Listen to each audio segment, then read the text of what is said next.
if you change nothing, nothing will change. I have been a therapist for 30-odd, with all the double meaning that implies, years now. During that time I have seen many changes in people. I am sure you have too, but my work is geared to that human endeavor, so probably I, like other practitioners in the healing field, get to see more of it. The question arises often, how do people change? And what is the process and what does it look and feel like? I don't know who first said it, but I have said it often since, everything changes yet nothing has changed. Here is a summary of personal change in therapy. Let me say straight away that change is not only possible due to therapy, it is highly likely that when a person sees a therapist who is any good that it will occur, so long as they are motivated to bring it about. This is an important first point, so long as they are motivated to bring it about, because most of us have an internal saboteur. This is a sub-personality who stands up for the status quo, for not rocking the boat, who cries be careful. Watch out, as well as it's not going to work, don't be so gullible. The saboteur expresses itself in cynicism, doubt, mistrust and irritation, as well as inner statements like don't get above yourself, who do you think you are? And why should it work for you? The pack mentality is sometimes all-powerful. The idea, even the beginning of the idea, of rising above the level of peer group, family and friends is instinctively abhorrent to us. It seems to threaten our very survival. If you are not in touch with this, then get in touch with it. Racist, faddist, misogynistic, childist, physically challenged prejudices are a collective, rather than purely personal, phenomena. This means that we must each of us take deep responsibility for prejudice and bigotry to bring about change. The individual who has undergone change in the inner world is different from the rest.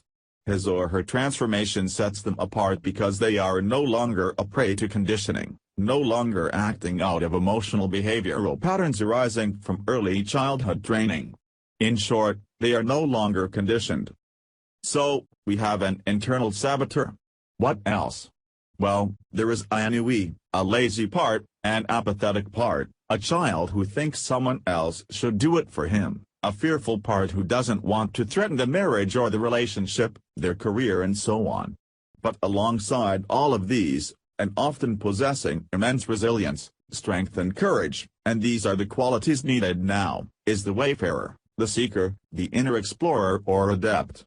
This part of us deeply yearns for truth, for reality, for authenticity and a vibrant love-filled, passionate life. So long as the seeker follows this part of them willingly and with dedication, the process of inner work will lead to personal change. And what happens to the memories, to the abandonment, to the fears and insecurities, to the neurosis and impending psychosis, the madness of the inner life when we change? It is moved aside. It remains, but like a photograph album you can take it out and look if you choose, but it doesn't waylay you anymore, or even vie for attention overmuch. It becomes a part of you that has died or left or been relegated to the past. And it doesn't have the emotion, the emotional charge that it used to have. One more thing, nothing that happened to us happened for no reason. Everything that happened has a positive side. The direct pursuit of that positive payoff is, in my view, a mistake, because it can lead to deepening levels of delusion about oneself. But when and if you get there, you will notice the metamorphosis of negative memories, however painful and damaging they may have appeared to you at the time you experienced them. It is perhaps the real meaning of the word miracle. I consider Hermann Hesse's Magic Theater at the end of his book Steppenwolf a most vivid and apt illustration of the maxim, everything changes yet nothing has changed. The hero of the Hesse's book walks down a long corridor looking to left and right, opening the doors to rooms, and as he does so he sees himself in various positions and circumstances, reflecting hidden and repressed, but nonetheless real, sides of his inner self. The conclusion is this: inside us we participate in all the tendencies, from glorious to base, of the human condition. What separates us from those others who act out is choice.